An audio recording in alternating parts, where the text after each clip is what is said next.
Your Royal Highnesses, Your Majesties, heads of state, excellencies, ladies and gentlemen, distinguished guests, it is a great honor to be able to play a part in this opening ceremony of the 27th Conference of the Parties. Mr. President, thank you. Mr. Secretary General, thank you for your leadership of the entire world. We are all here today because we continue to use the thin blue shell of atmosphere surrounding our planet as an open sewer.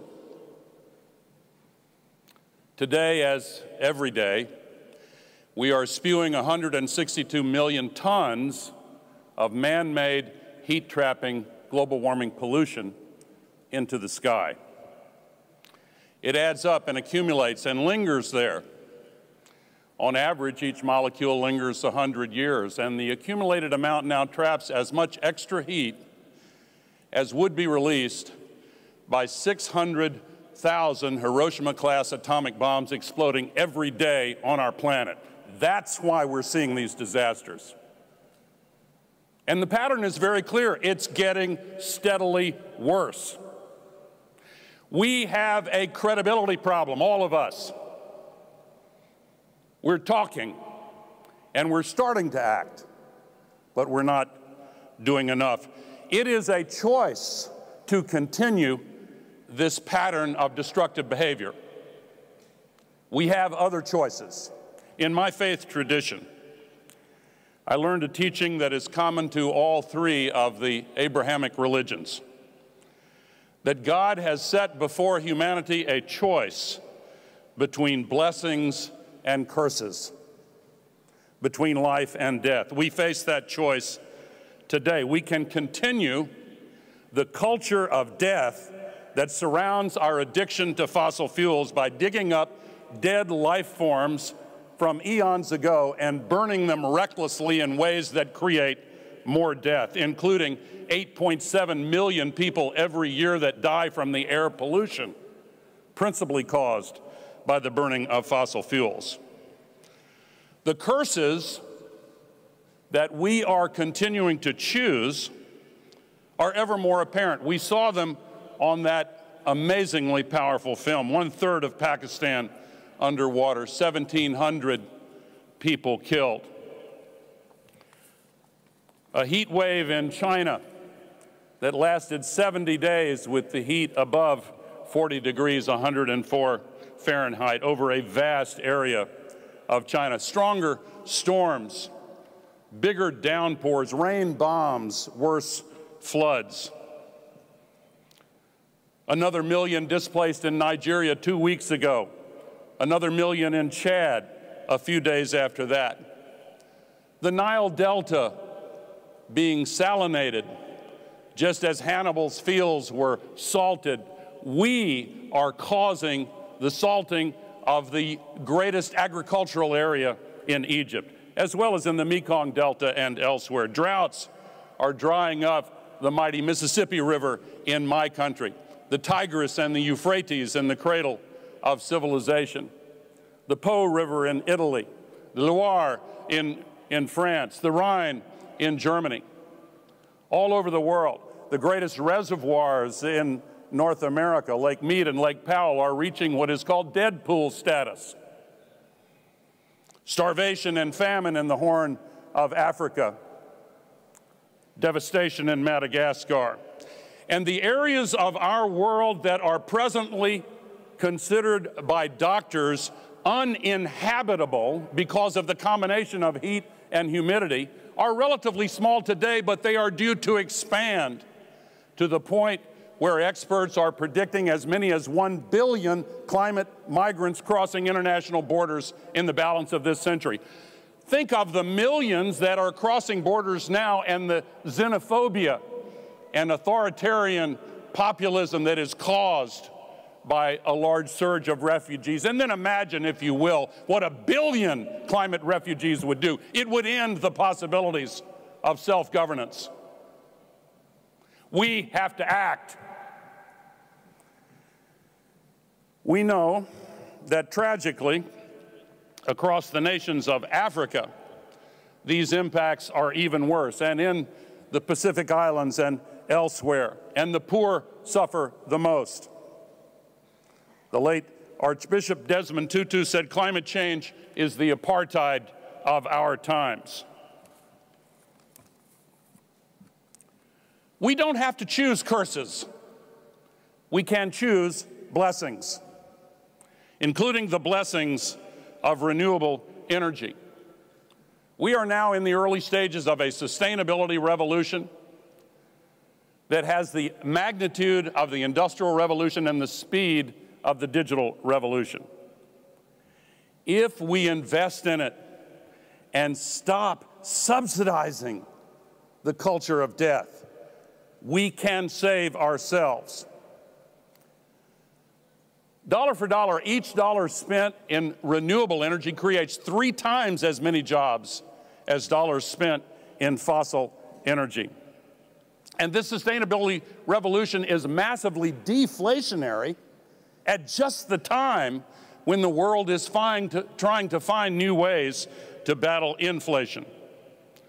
The International Energy Agency has called solar energy the cheapest energy in the entire history of the world. And Africa can be the renewable energy superpower.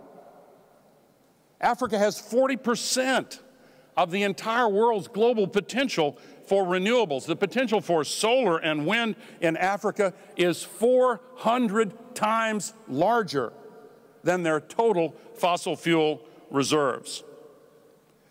And these are real possibilities. This is not pie in the sky. If you look at all of the new electricity generation installed worldwide last year, 90% of it was renewable because it is cheaper almost everywhere, and in 2 years it will be cheaper in 100% of the world. But it is not enough to simply increase our support for clean energy if we are simultaneously backtracking on our commitments against developing and financing fossil fuels. The world's leading scientists and energy experts have told us that any new fossil fuel development is incompatible with 1.5 degrees as the limit to the temperature increase. Mr. Secretary General, you said we are on a highway to climate hell. We need to take our foot off the gas. We need to obey the first law of holes. When you're in one, stop digging. We have to stop making this crisis worse. We must see the so-called dash for gas for what it really is: a dash down a bridge to nowhere, leaving the countries of the world facing climate chaos and billions in stranded assets, especially here in Africa. At a time of turbulence in the global energy markets, the wealthy nations of the world should not confuse the short term with the long term, and should not be fooled by the absolute need to backfill the shortage of fossil energy caused by the cruel and evil war launched by Russia in Ukraine as an excuse for locking in long-term commitments to even more dependence and addiction on fossil fuels. We have to move beyond the era of fossil fuel colonialism. And that's what it is. The dash for gas in Africa is a dash for gas to be sent to wealthy countries.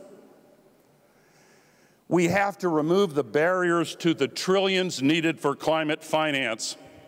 And the scale of what is needed can only be provided by the private sector. I support governments paying money for loss and damage and adaptation, but let's be very clear that that's a matter of billions or tens of billions. We need $4.5 trillion per year to make this transition, and that can only come by unlocking access to private capital.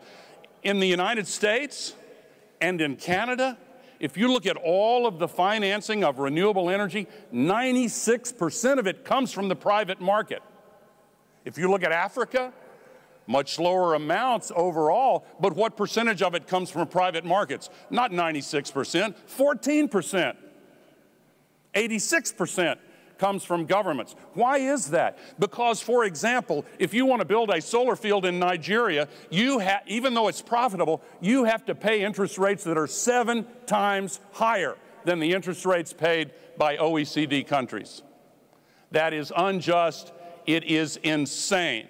That is what the World Bank and the multilateral development banks are supposed to address. We need to reconvene Bretton Woods and completely revamp and reform the World Bank system and make access to private capital available for developing countries.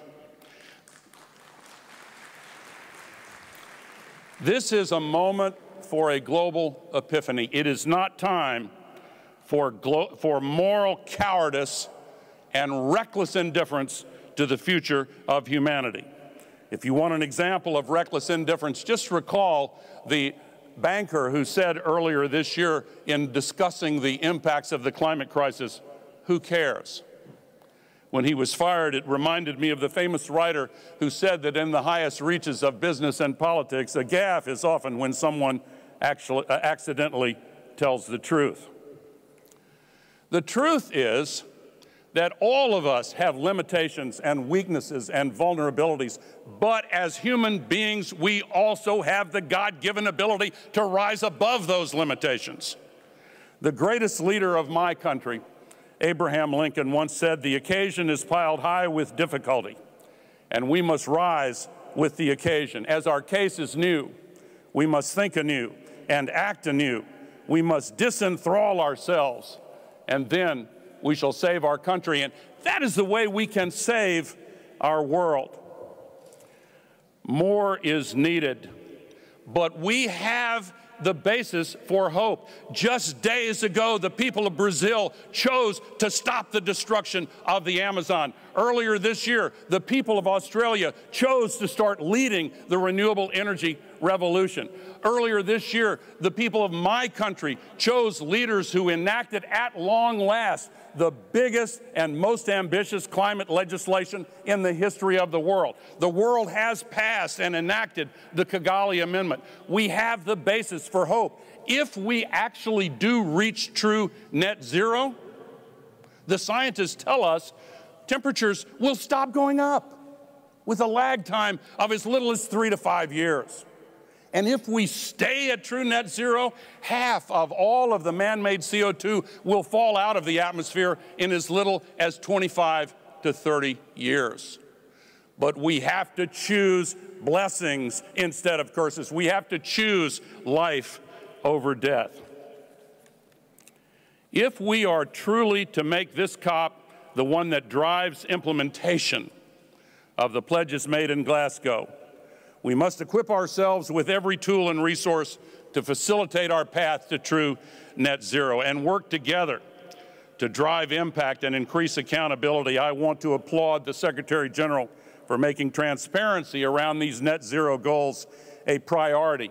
And I'm proud that 2 days from now, Climate Trace, a nonprofit coalition of artificial intelligence experts and data scientists and researchers and NGOs, will announce the first inventory of site-specific facility sources of greenhouse gas pollution, the most detailed inventory ever assembled that can be used to identify exactly where all this pollution is coming from.